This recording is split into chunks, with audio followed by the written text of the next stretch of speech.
Hello, everyone, and welcome to this very special Live with Kevin, where we're going to talk about your frontline leaders. We're really going to talk about your organizational results.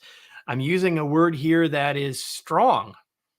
Are your frontline leaders sabotaging your organizational results? I'm glad that you're here. And the first thing I want to say is thank you for being here. And the second thing I want to say is if you're actually with us here live and not watching the recording, please go into the comment section, whether you're in Facebook, whether you're in YouTube, whether you're on Twitter. Harder to do that there, but certainly if you're on LinkedIn as well, and just use the comments, get it open and say hello. Tell us where you're located. Would love to know that. But beyond that, I want you to be getting your fingers ready to go, because I want you to engage with me over the next little while as we have this conversation. What I want to do is I am going to share a few slides with you as we go, not very many, but mostly what I want this to do is to be a conversation. And we've chosen to do this here on social media platforms rather than as a webinar, partly as a test, partly because we wanted to try something a little differently. But there is one thing that changes when you do it this way as opposed to a webinar. There's a little bit of a delay between when I'm saying stuff and when you're seeing stuff.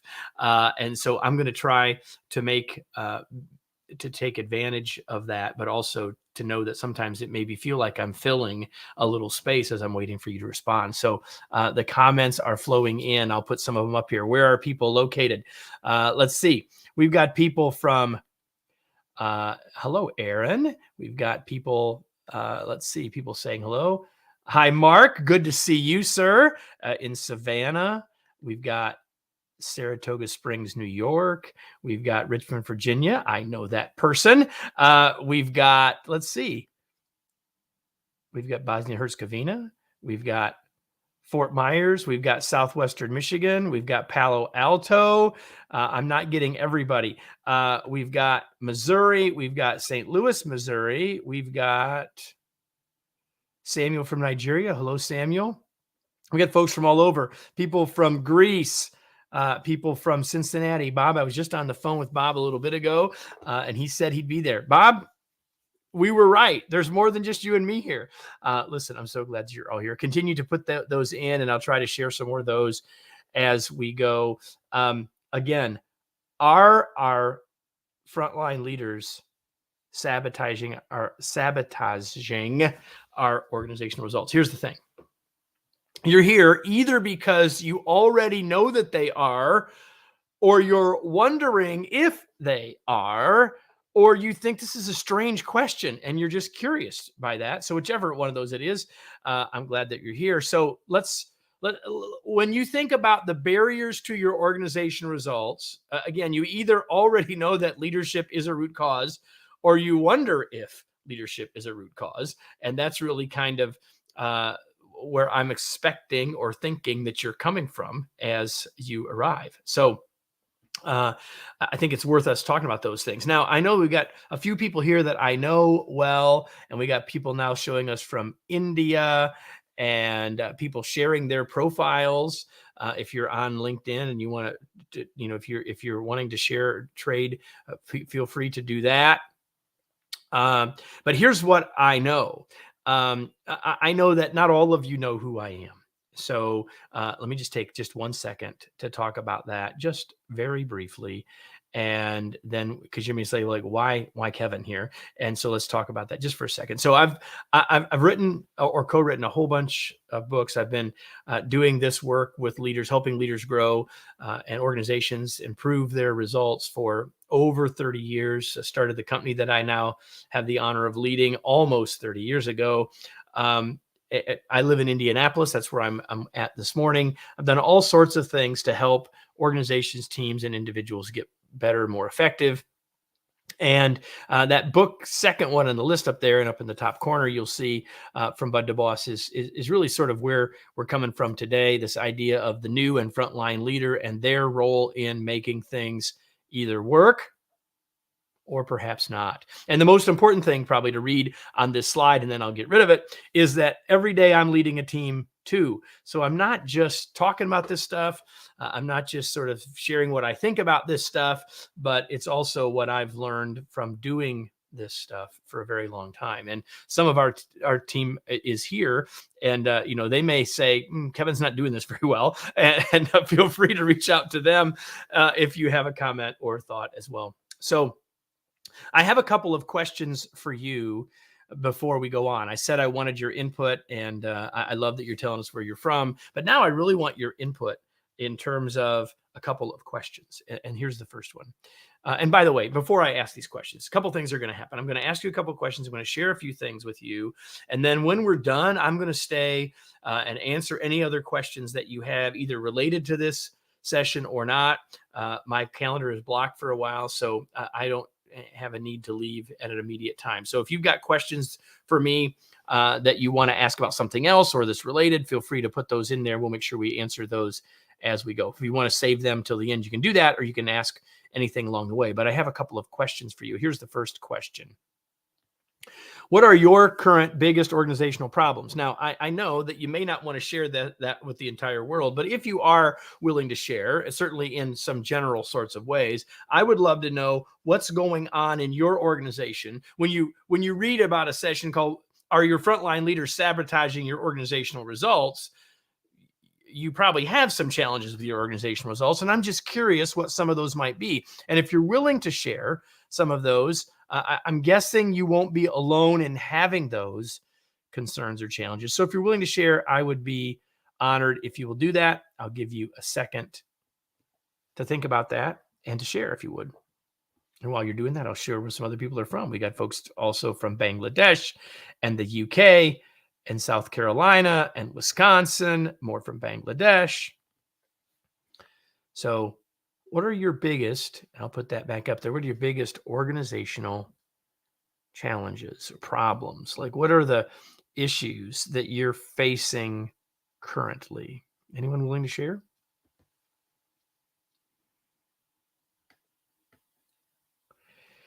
And I'm resistant to change, needed ones, Aaron says. Karen says, hourly turnover and retention.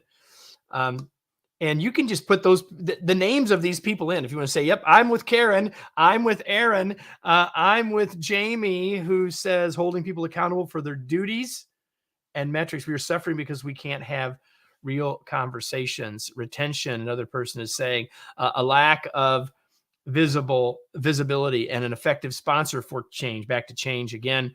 More about change, how to develop technical expertise.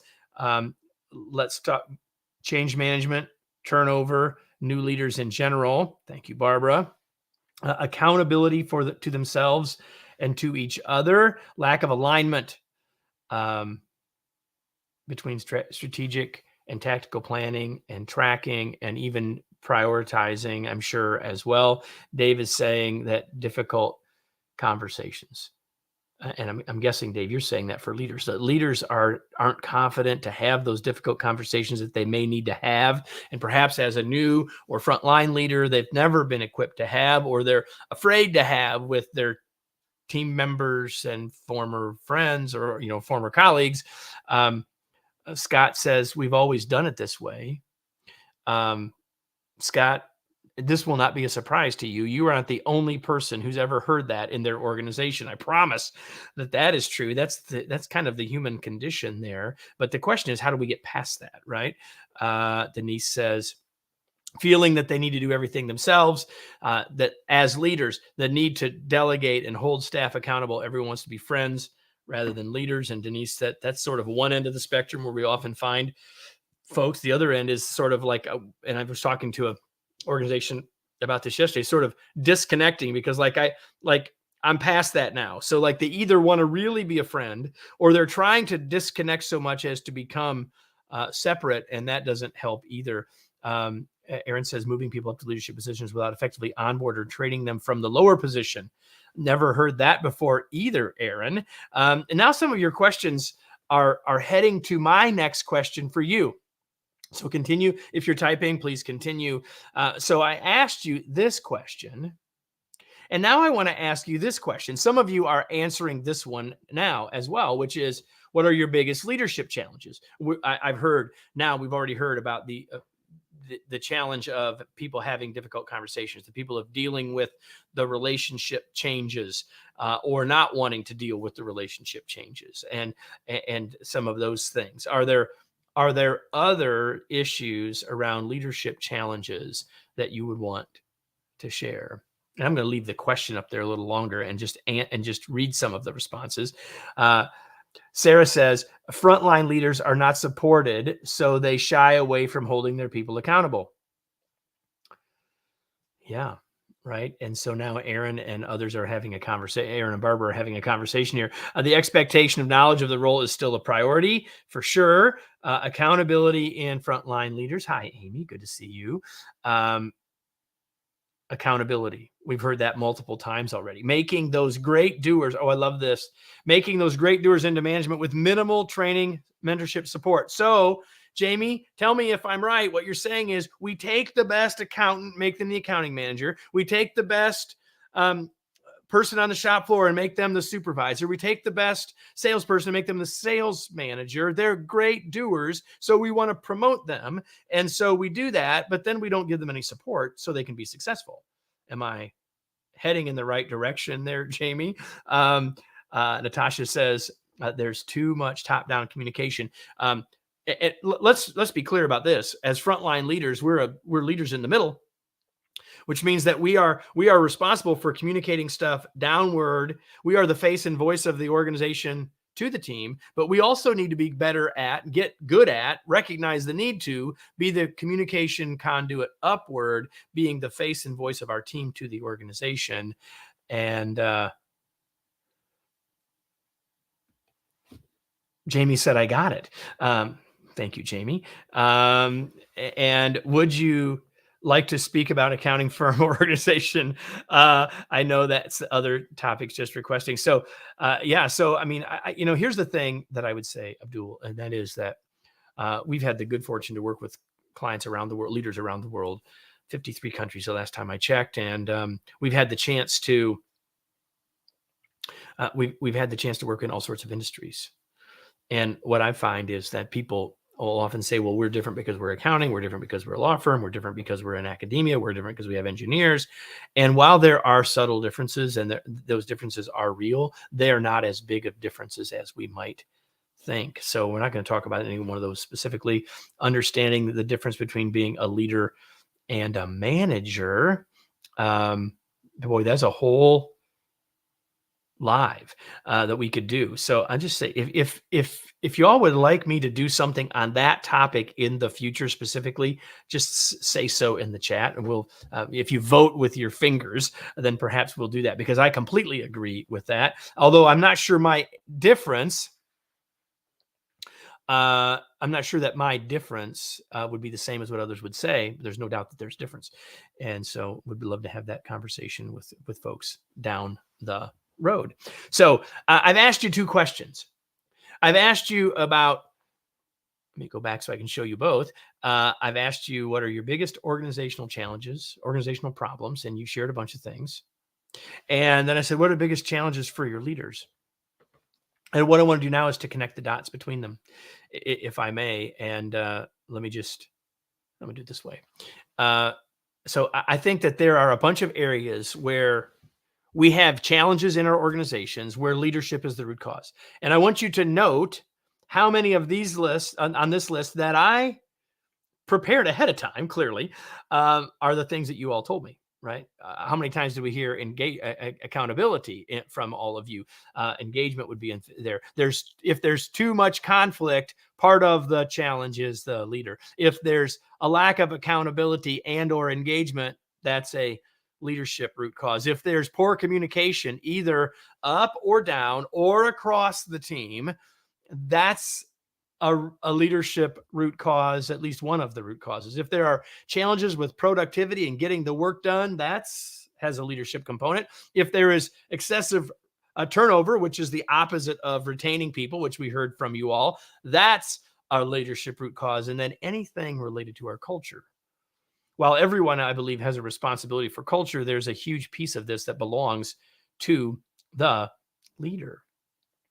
So I said when you came, you either came sort of knowing that leadership is part of your problem. In fact, leadership challenges were some of what you told me about your organizational challenges. So, like, you've already made that connection. But if you haven't, what I'm saying is leadership is at the root of so many of those things, especially at the front line, for a couple of reasons. Number one is, as many of you said, we haven't necessarily supported them or helped them or encouraged them or given them the resources to be successful. And they are the face and voice of the largest part of the organization. Because necessarily at the front line, they have the largest part of the organization reports up to these folks.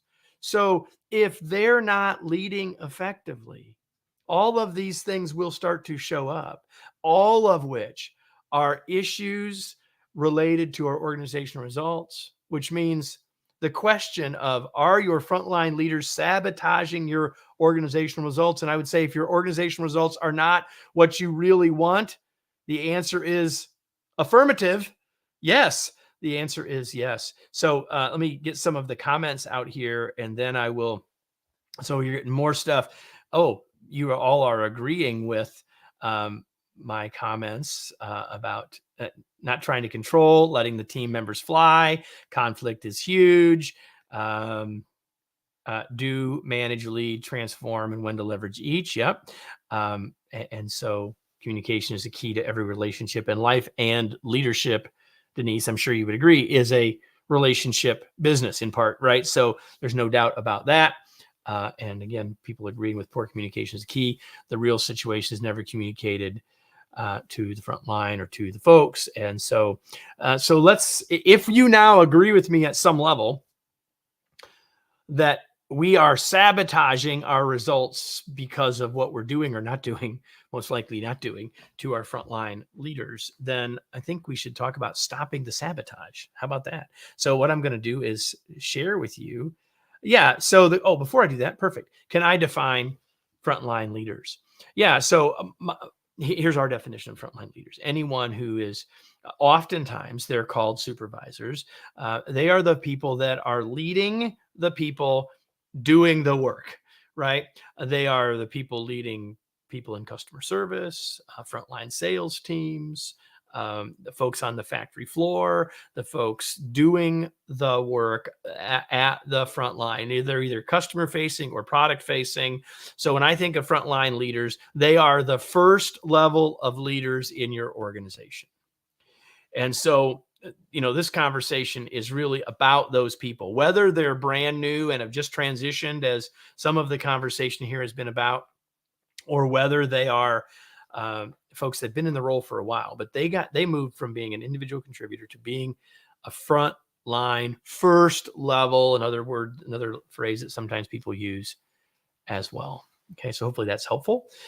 So let's talk about how we can stop the sabotage, shall we? So some of you might know that I grew up on a farm. And so when I see a picture that thinks about planting things, it makes me happy.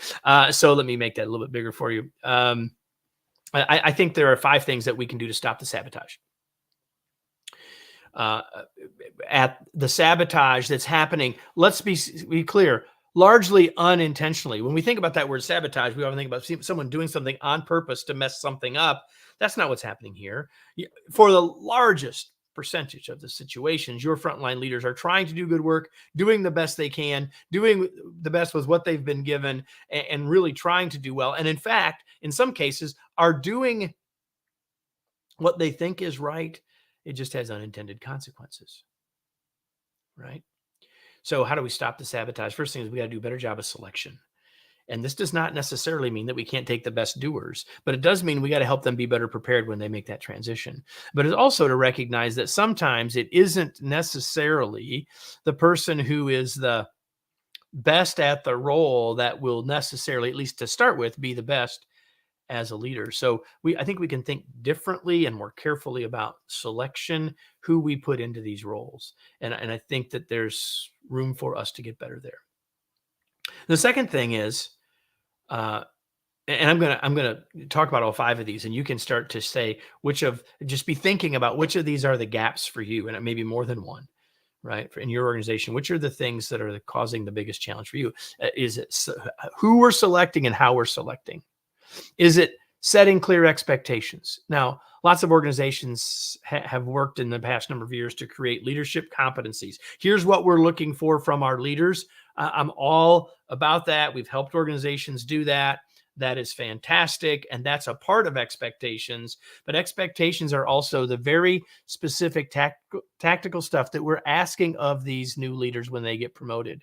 Because in the absence of this, all they can do is something that either looks like they've seen before because they have nothing else to consider, or to try to do something different than they've seen before because how they were being led wasn't working. But organizationally, and as the next level leader, we need to be setting clearer expectations about what success looks like. What are the things you ought to be doing first? What are the things that you could be doing to be more effective sooner? Setting clearer expectations. So if we get the right people on board, even if our selection isn't perfect, but we're setting clearer expectations for people, and then when we recognize that, especially when people first move into these roles, it's hard. Like I've long said that the single most difficult transition in our professional life is moving from being an individual contributor to being a leader for the first time.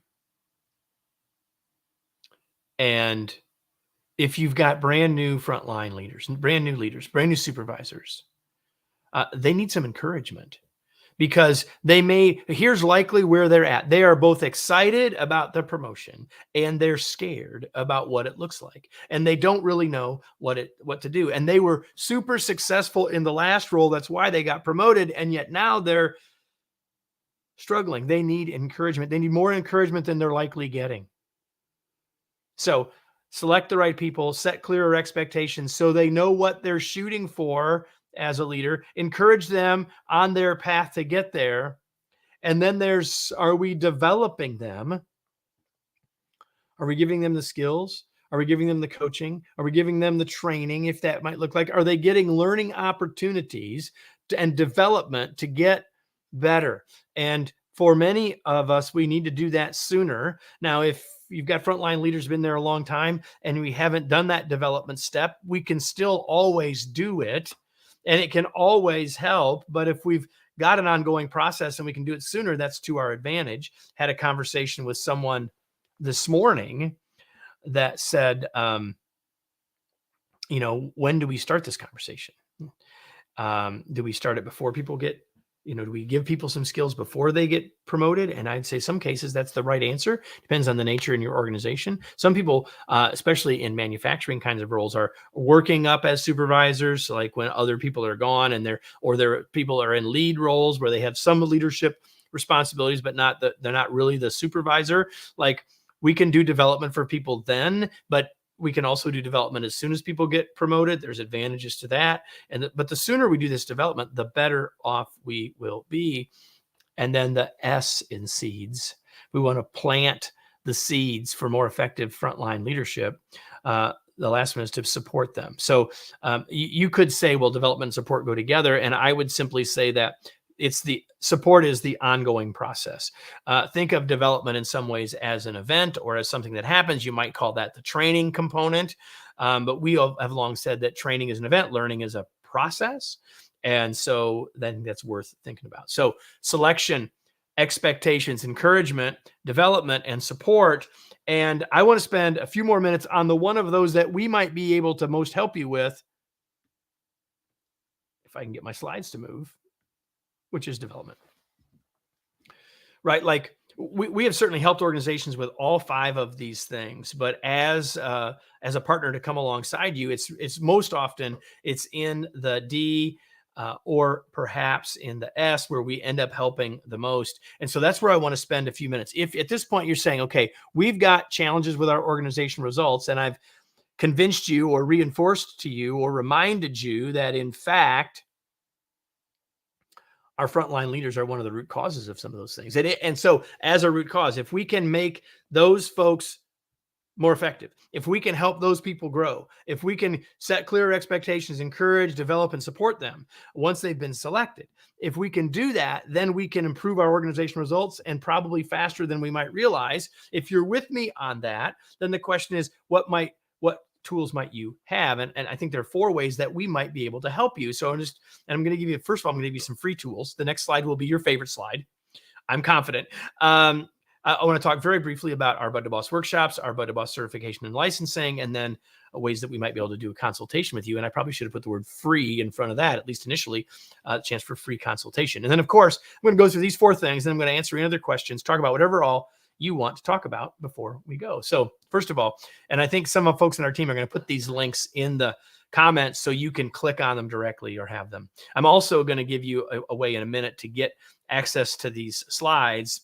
And I'm imagining that you'd mostly want the slides to get the links. So don't worry about these. You don't have to worry about writing them down, but I'll give them to you here. So first of all, if you're already doing something with your leaders, or you're looking for something when you first get leaders promoted, maybe to add to what you're already doing organizationally, we have this free video series called The First 45 Days. It's a series of 5 videos that come out 5 days in a row of the things that leaders can do in the first 45 days of their new leadership role, whether it's the first one or the next one.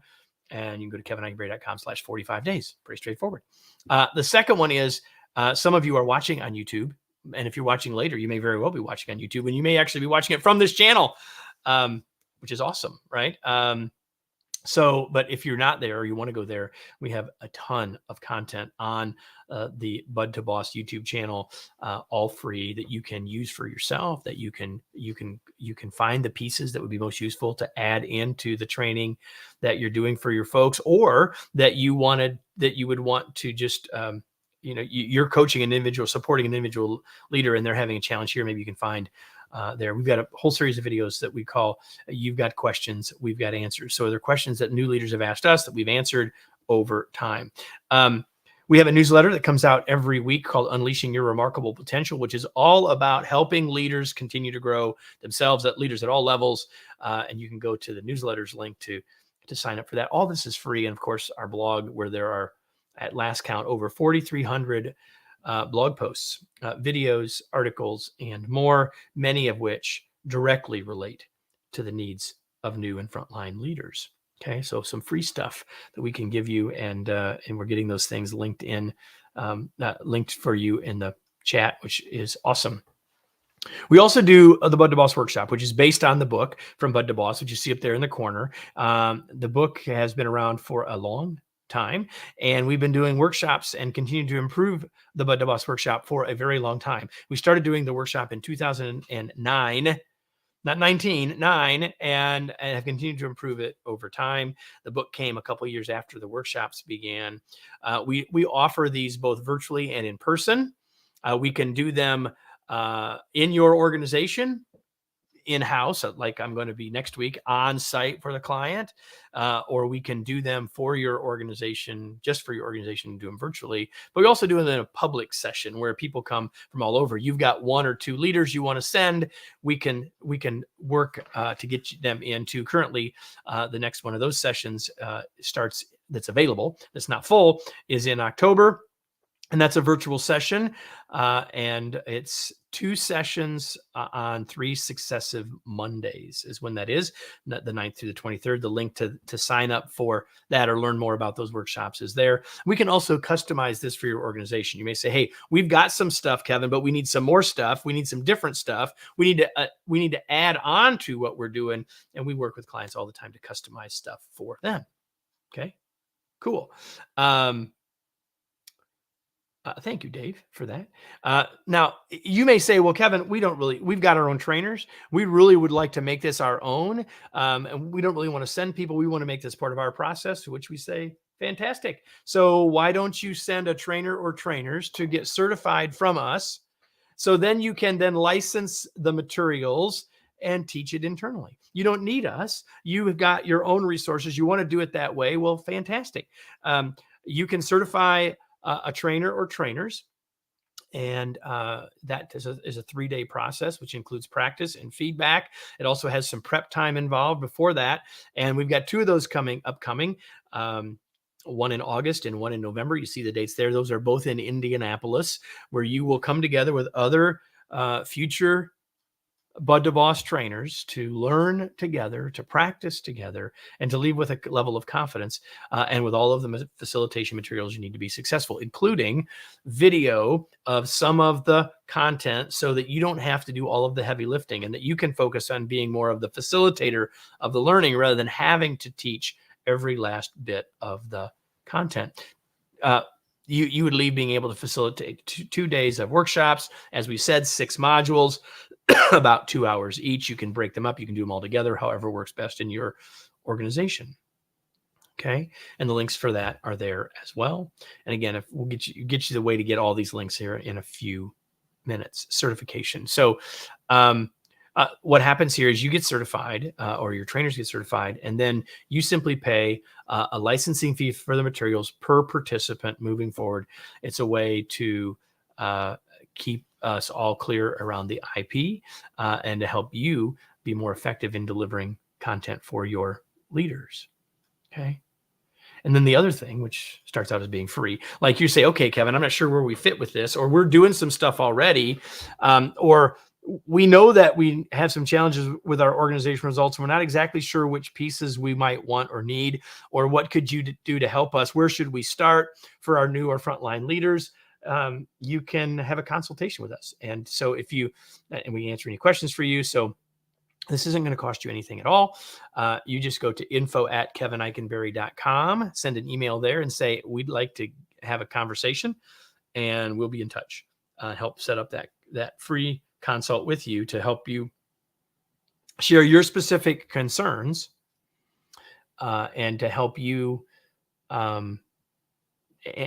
get a path forward that works, whether that's us involved or not, but to have us help you think that through, because we've helped so many organizations map that journey that maybe it includes us, maybe it doesn't, but we're happy to have that conversation with you because we're in the business of helping leaders get better so organizations can get better results. Seems like a logical thing to do, right? Is to help you out any way we can. And that's what we want to do. So if you want the slides and therefore all of the links, you can also send an email to info@kevineichenberry.com. So send an email to info@kevineichenberry.com and say, we want to consult, or I want the slides. And either way, we'll get them to you.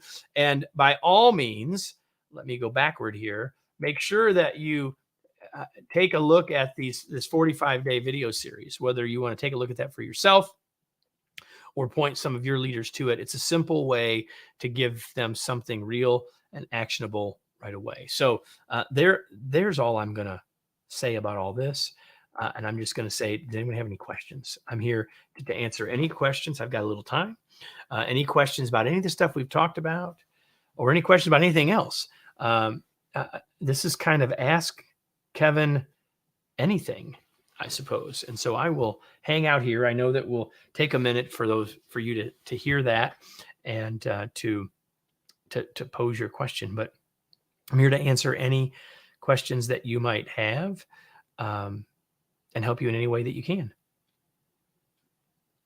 Anybody?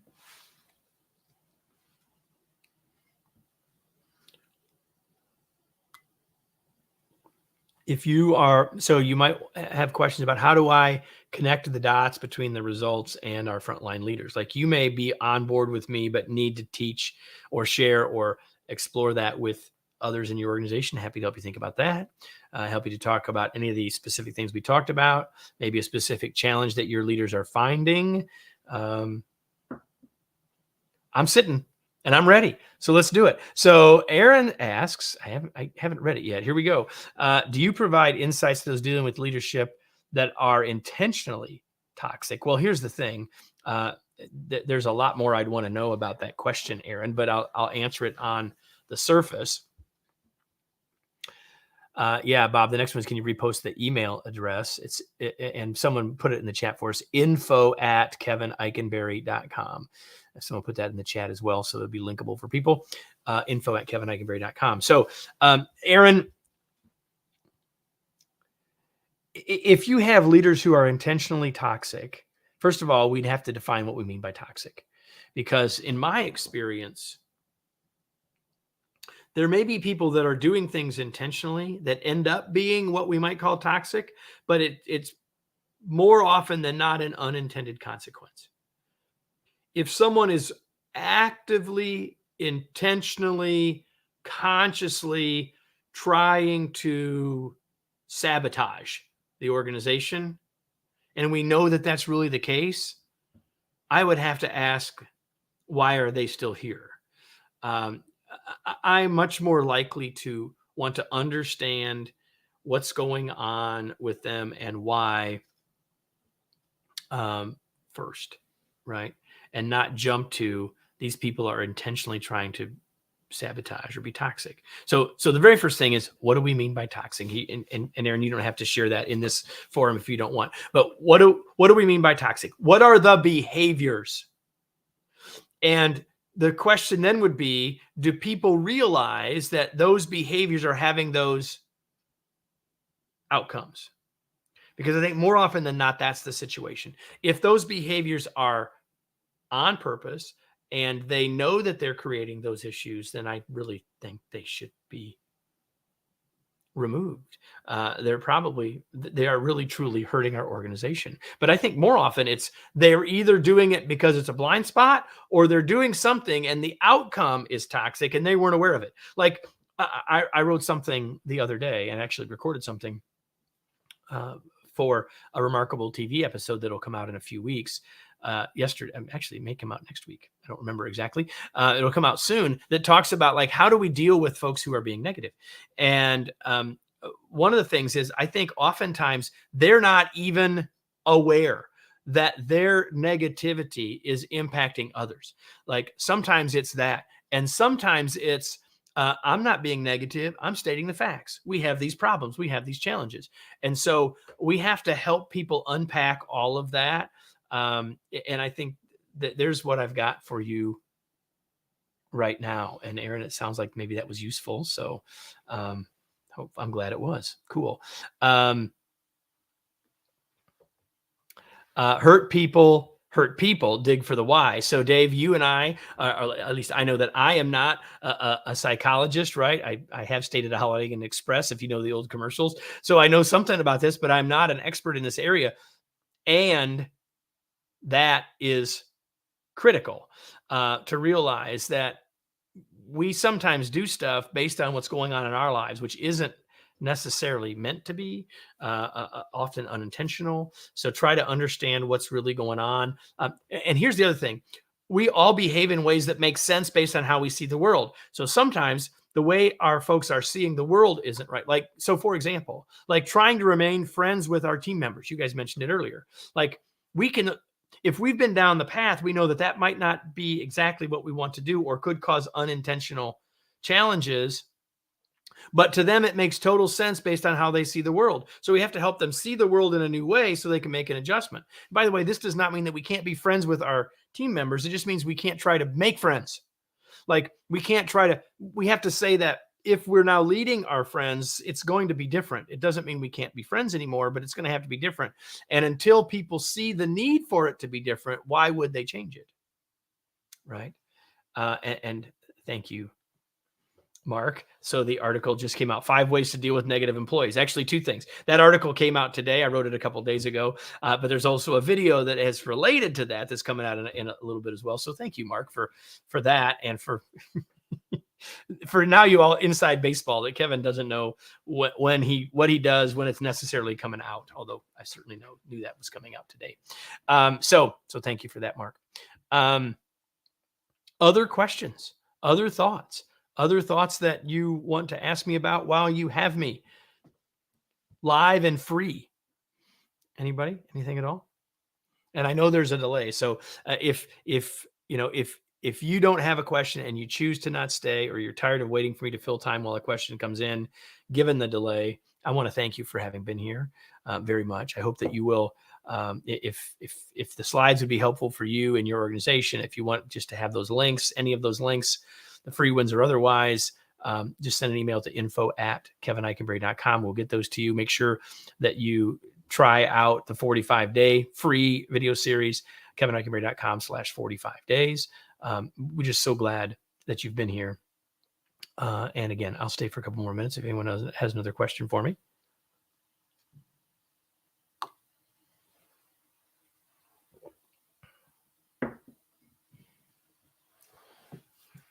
Thank you very much, Mark. It's my pleasure.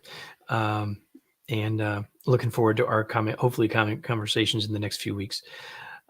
So to all of you, some of you may be watching this later, and we will try to make sure that we are checking in on these to make sure if there are other questions that come in to people who watched it later that we're responding to those one way or another. And again, if you watch this later and you have a question, you're afraid, or you don't want to put it in here, or you're afraid we won't see it, you can send that question to info@kevineichenberry.com. A lot of people now saying thank you. It's my pleasure for all of you. And I'll just say, put a few of these up there to acknowledge people for sharing. I appreciate that. Barbara, you are so very welcome for the resources. It's our pleasure. And so with that, what I'm going to do is I'm going to go ahead and close this. And again, thank you all for being here. You came at some level because the idea of having organizational results that aren't exactly where you want. Oh, so someone said they dropped a question earlier. Let me go back before I do that summary. Let me find that question. I'm sorry that I missed it. Oh, there it is. Sorry about that. And thank you for holding me accountable. So go back and get it. A scenario where those responsible for executing the seeds are the ones sabotaging. In other words, higher levels of leadership. Well, that's fair because it's not just leaders at the front line that could be causing them some of these problems. That is for sure.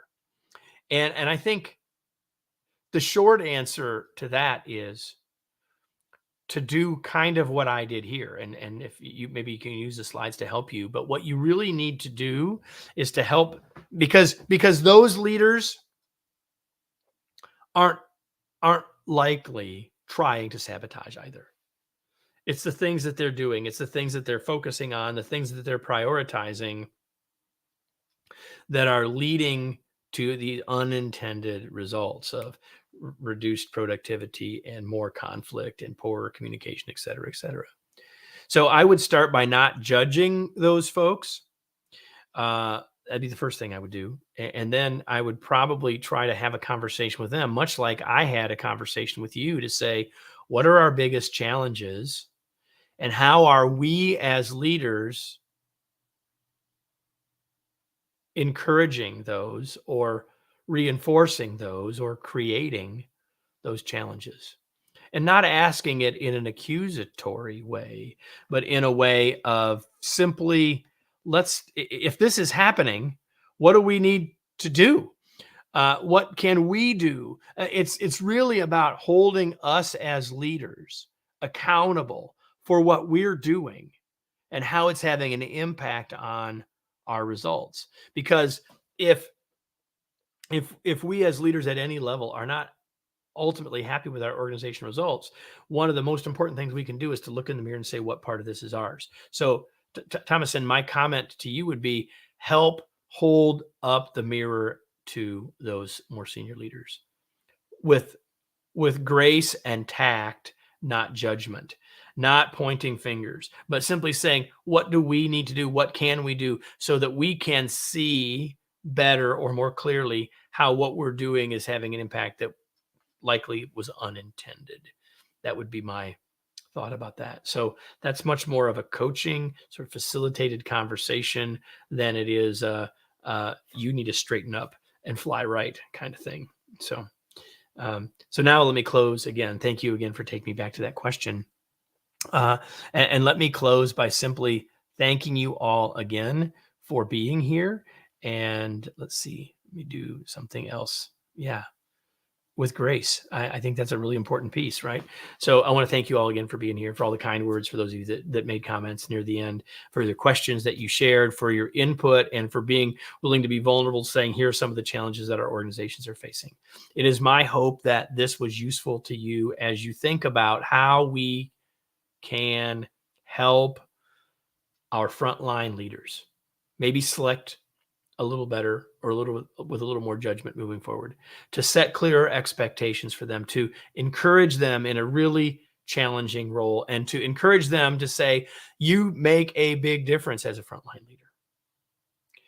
To develop them using the kinds of ideas and tools that you're already using, and perhaps some of the things that we've offered, which we would be happy to provide, and then to continue to support them in an ongoing way. Plant the seeds so that we can stop the sabotage and grow our organization to get the results that we want. Thank you all for being here. It was a pleasure to be with you. And I look forward to being with you on a future live. I look forward to helping you with the kinds of things that we've shared with you today. Got, again, further questions, issues, challenges, want the slides, send an email to info@kevinikenberry.com. Thanks, everybody.